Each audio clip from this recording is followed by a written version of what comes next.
പല പാലങ്ങൾ നിങ്ങൾ കണ്ടിട്ടുണ്ടാവും. പാലം എന്ന് പറഞ്ഞാൽ ഇതാണ് പാലം. ഇത് കണ്ടില്ലെങ്കിലും കേട്ടില്ലെങ്കിലും ഭയങ്കര നഷ്ടാട്ടോ.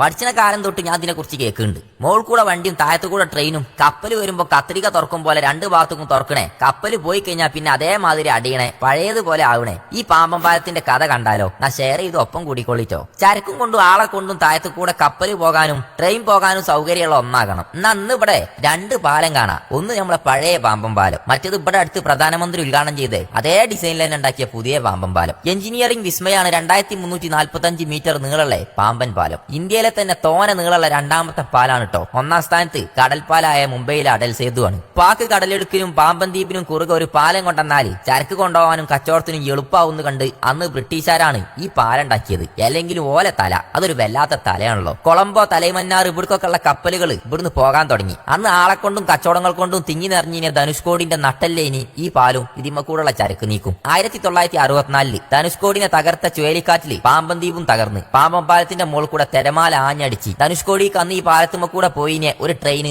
ഒന്നാകെ കടലിൽ താന്ന് അതിലുള്ള എല്ലാവരും മരിച്ചു. റെയിൽപാളും പാമ്പൻ പാലും തകർന്ന് പൊന്തിനും താവണിയും ലിഫ്റ്റിന് മാത്രം ഒന്നും പറ്റിയില്ല. അത് നിലനിർത്തി കേരളത്തിന്റെ മെട്രോമാൻ ഈ ശ്രീധരന്റെ നേതൃത്വത്തിൽ മീറ്റർ ഗേജ് തീവണ്ടികൾ മാത്രം പോയിന ഈ പാലം 2007 ബ്രോഡ് ഗേജ് ആക്കി മാറ്റി. അതും APJ അബ്ദുൽ കലാം രാഷ്ട്രപതി ആയിന കാലത്ത്. മൂപ്പരെ പേരുടെ തൊട്ടടുത്താണുള്ളത്. അങ്ങനെ ഇന്ത്യയിൽ ആദ്യത്തെ കാന്റിലിവർ പാലം വന്ന്. എന്നാൽ ഇന്ന് ഇതിന്റെ തൊട്ടടുത്ത് ഇതേ കോലത്തിലും ആകൃതിയിലും കാണുന്ന പാമ്പൻ പാലം 2019 നരേന്ദ്രമോദി തറക്കല്ലിട്ട് 2025 ഇന്ത്യക്കായി സമർപ്പിച്ച പുതിയ പാലം തുറന്നപ്പോഴും പഴയത് പൊളിച്ചില്ല.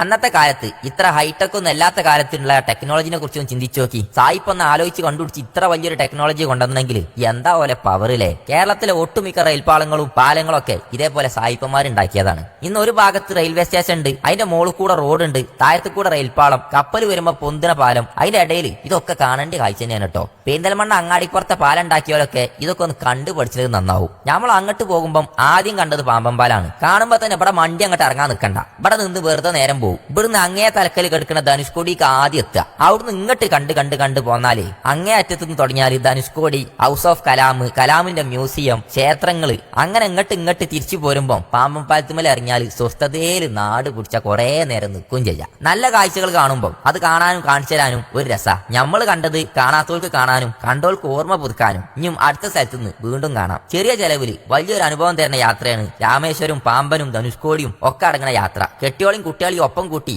ചെങ്ങായിമാരെ ആരെന്ന് വെച്ചാ കൂട്ടി ഒന്ന് കറങ്ങിക്കോളി, നഷ്ടം വരൂല. ഒപ്പം ഞമ്മളൊപ്പം കൂടാനും മറക്കണ്ട, നഷ്ടം വരൂല. ഫോളോ ചെയ്തോളി.